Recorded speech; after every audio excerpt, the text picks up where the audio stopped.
Sud Radio, Osez entreprendre, Thomas Binet.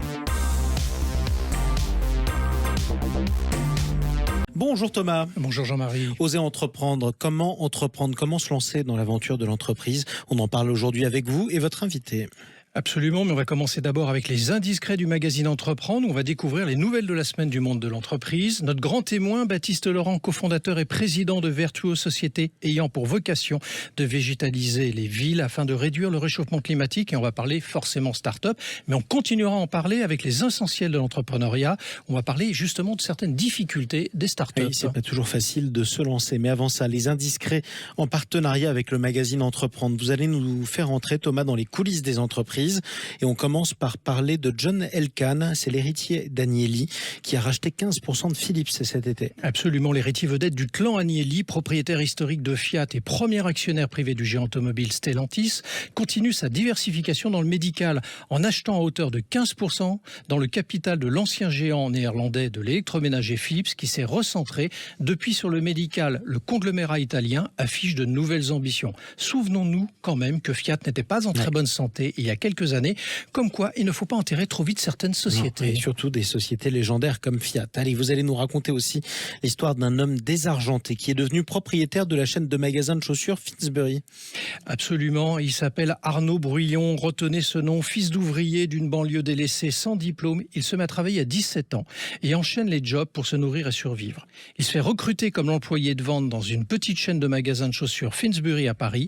10 ans après, il se retrouve responsable de 7 magasins de cette enseigne. Il est très motivé et s'occupe de tout. Devant une telle énergie d'ailleurs, les fondateurs de la marque décident de lui vendre l'entreprise. Alors avec le soutien de la BPI France, Banque publique d'investissement, il prend le contrôle de Finsbury. En 2022, Finsbury, c'est 46 millions d'euros de chiffre d'affaires avec 78 boutiques dans 9 pays. Et il s'apprête d'ailleurs à lancer Finsbury pour femmes dans les grands magasins et sur le digital. C'est une vraie aventure à la française. En plus, on parle toujours du rêve américain. Là, c'est le rêve français, tout simplement. Bravo à lui. Dernière information, Thomas, dernière indiscrétion, c'est celle d'une facturation. La facturation électronique qui deviendrait bientôt obligatoire. Bah oui, c'est un peu moins de l'amour que le sujet précédent, mais elle devrait l'être au 1er juillet 2024, mais la date sera quand même précisée normalement dans la loi de finances prochaine. Alors ce qui est clair, c'est qu'à travers cette réforme, Bercy souhaite endiguer la fraude à la TVA, mais il y a aussi certains avantages à cette réforme, la baisse des erreurs et du temps de traitement des factures à travers sa dématérialisation, simplifier le processus de déclaration de la TVA, alléger les charges administratives et avoir une gestion plus intelligente des données financières de l'entreprise. Arrêtez de gaspiller le papier, tout Absolument. simplement. Et l'encre, pourquoi pas? Tout de suite, Thomas, on accueille le grand témoin de la semaine, c'est votre invité, Baptiste Laurent. Bonjour à vous et bienvenue sur Sud Radio. Vous êtes le cofondateur et président de Vertuo, société ayant pour vocation de végétaliser les villes afin de lutter contre le changement climatique. Bienvenue sur Sud Radio. Bonjour. Baptiste Laurent, créer et lancer une start-up, c'est le rêve de nombreux Français et particulièrement dans la jeune génération. Et pour autant, ce n'est pas un long fleuve tranquille. On va en parler avec vous justement, mais avant tout, est-ce qu'en 30 secondes, vous pouvez me pitcher, comme on fait devant les fonds de pension de tous ces banques, ce qu'est Vertuo? Vertuo, c'est la promesse de réussir à végétaliser les villes, même dans les endroits où on n'a pas accès à de la pleine terre, donc vraiment partout, ce qui est le cas dans toutes les zones urbaines assez anciennes. Et donc du coup, on a créé un système qui est unique, puisqu'il est breveté, qui permet de recréer un cycle de l'eau, récupérer les eaux de pluie et végétaliser sans aucun arrosage toute l'année, avec une ultra grande performance en termes de rafraîchissement, parce que du coup, on crée un milieu idéal pour les plantes, là où normalement il n'y a que du béton. Alors, je crois que vous avez du moins de 30 secondes en plus, alors on va faire compléter. Qu'est-ce qui vous a poussé à vous lancer dans une aventure entrepreneuriale de cette nature ? De cette nature, alors moi j'ai toujours eu une envie d'entreprendre. Exactement, ça je pense qu'on l'a dès le début. J'étais à l'école déjà, j'ai créé une première boîte. Et en fait, vous êtes d'un milieu familial où l'entrepreneuriat était déjà inscrit ou pas particulièrement? Pas particulièrement. D'accord. Non, donc c'est vous là, vraiment. Ouais, exactement. C'est par passion et parce que aussi je me sentais pas forcément à l'aise en tant que salarié. J'avais envie de faire beaucoup plus de choses, d'entreprendre des choses et le mot entreprendre est très bon pour ça. Et donc voilà, donc du coup j'ai eu envie vraiment de m'investir sur un sujet de ce qu'on appelle la ville durable, parce que je me suis rendu compte, j'ai fait du e-commerce avant, j'ai fait de l'assistance informatique, donc vraiment d'autres sujets qui n'ont rien à voir. Et je me suis rendu compte qu'il y avait un sujet qui évoluait pas énormément ces dernières années, c'est tout ce qui est construction, tout ce qui est aménagement. On regarde les aménagements urbains, faut regarder votre maison, ce sont les mêmes produits qu'on utilise depuis 100, 200 ans, et il y a un vrai problème en fait, alors qu'on a des enjeux énormes aujourd'hui. Et donc c'est comme ça que j'ai commencé vraiment forcément à me pencher sur cette question-là. Alors, moi, je voudrais m'attacher quand même à un sujet qui est crucial quand on lance une entreprise, une start-up en particulier, c'est le financement. Comment trouve-t-on le financement nécessaire? Ça va intéresser comme nos auditeurs ce dimanche matin, parce qu'il y en a certains qui ont envie, mais ils ne peuvent pas, ils n'ont pas les moyens. Vous les aviez, vous, déjà? Alors, personnellement, non. Faut savoir aujourd'hui qu'en gros, il y a un peu... J'ai envie de dire que la difficulté n'est pas vraiment au démarrage. Au démarrage, en France, on arrive très facilement à trouver des fonds. Pourquoi? Parce qu'il y a déjà... Alors, si on a un sujet innovant, parce que si, bien sûr, on recrée un commerce, c'est un peu différent. Il faut aller voir des banques, des prêts normaux. Mais si on a une innovation, il y a la Banque publique d'investissement, la BPI, qui... je parlais tout à l'heure. Exactement, qui est très bien structurée pour ça. Ils ont un système de prêt, de prêt d'honneur, ce qu'on appelle. C'est-à-dire que même quelqu'un qui n'a pas du tout les fonds vient, il faut qu'il passe bien sûr un comité, un business plan qu'il soumet. Et si son dossier passe, en fait, la banque va lui faire un prêt d'honneur en personne, et qui sera, si jamais il échoue, qui sera jamais du coup redemandé derrière. Alors, les montants, ils sont variables en fonction des projets, ou c'est une mise quasiment la même pour tout le monde? Non, alors je crois que le minimum, ça doit être 15 000 euros pour un prêt. Donc c'est ce qu'on appelle les bourses French Tech par exemple, puis ça peut aller jusqu'à 50 000 euros, il me semble. Et ça n'a rien à voir avec la personne, c'est plus l'ambition du projet. Forcément, si on a un BP qui tient la route et qui crée plusieurs millions... Un bilan prévisionnel. Exactement. Plusieurs millions d'euros de chiffre d'affaires dans les 5 ans à venir et qui crée de l'emploi, forcément, on peut demander une enveloppe plus importante. Alors, Baptiste Laurent, vous disiez que la difficulté, c'est pas le lancement en définitive pour le financement, c'est par la suite. C'est quoi, 1 an, 2 ans après, c'est ça? Ah oui, moi je dirais en tant qu'entrepreneur, c'est ça. En fait, en France, on est très bien structuré sur l'amorçage, puisqu'il y a la BPI, mais il y a tout un tas d'autres associations aussi. Moi, je fais partie du réseau Entreprendre aussi, par exemple, ce qui est un réseau d'entrepreneurs et qui aide aussi au démarrage. Et tout ça, c'est assez facile. Par contre, ça c'est pour... C'est à quel moment que ça devient difficile? Voilà, c'est à peu près... Une fois qu'on a prouvé ce qu'on appelle le POC, c'est le Proof of Concept, c'est-à-dire que on se lance... on met en route un projet et on montre qu'on a ses premiers clients qui payent. Mais on n'est pas rentable pour autant.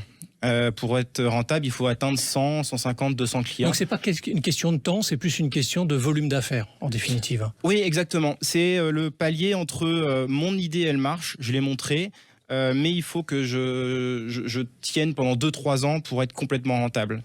Et ce palier-là, en fait, il est souvent, en fait, aux États-Unis, on va aller voir des fonds, par exemple. Et en France, c'est un petit peu plus délicat. Il y a des fonds qui financent bien sûr, mais c'est plus difficile que la partie au démarrage. Il y a vraiment une question que j'ai envie de vous poser. Entre l'idée que vous aviez au moment où vous êtes lancé, vos attentes, vos envies, et ce que vous avez découvert, est-ce qu'il y a des choses qui ont été amenées à vous surprendre? Une différence entre le démarrage que vous avez vécu et la suite? En termes d'investissement, c'est... Sur tout sujet, mais on a des rêves quand on se lance en tant qu'entrepreneur. Alors ça c'est sûr.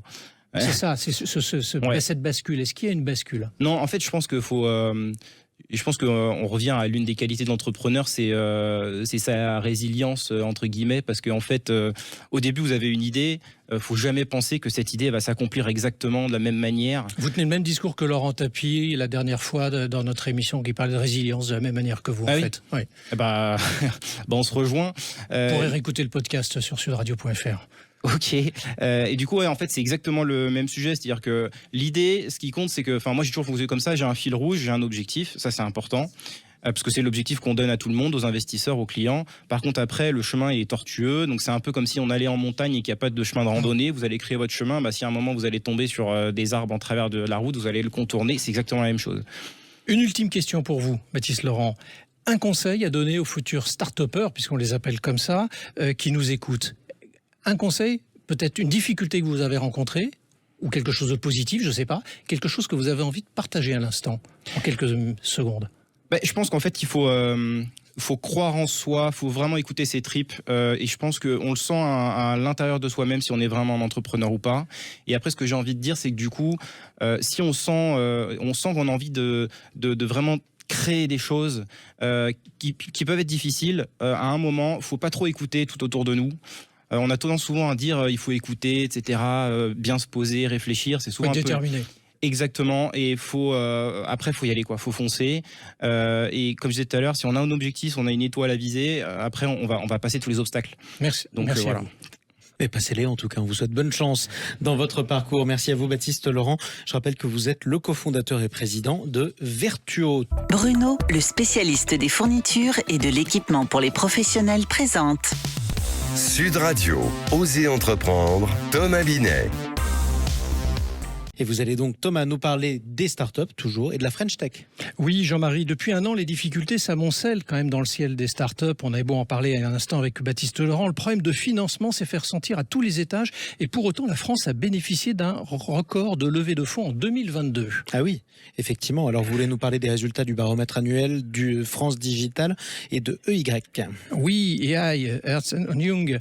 Oui, selon les résultats avancés dans ce baromètre, les startups ont enregistré une croissance moyenne de leur chiffre d'affaires de 32% en 2022. Ce sont à 60% les grands groupes qui sont les pourvoyeurs les plus importants de ressources dans les startups. Les difficultés majeures pressenties pour les prochains mois sont les difficultés pour ces jeunes sociétés à contractualiser avec des entreprises tant du privé que du public. Il n'y a pas de préférence française à l'Union européenne, contrairement aux préférences américaines et chinoises. Alors, c'est la seule difficulté rencontrée ou pas? Non, parce que la levée de fonds est très présente dans les préoccupations des dirigeants, mais aussi le recrutement, encore et toujours. 70%, écoutez-moi bien, 70% des startups interrogées souhaitent recruter entre 1 à 10 personnes en 2024 et 18% entre 11 et 50 personnes. Eh bien, il faut juste trouver les talents en face. C'est la difficulté du moment. Écoutez, en tout cas, c'est une difficulté de riche en quelque sorte. Merci beaucoup, Merci à vous. Thomas Binet. On vous retrouve dans quelques instants pour Oser investir. Sud Radio, Osez entreprendre, Thomas Binet.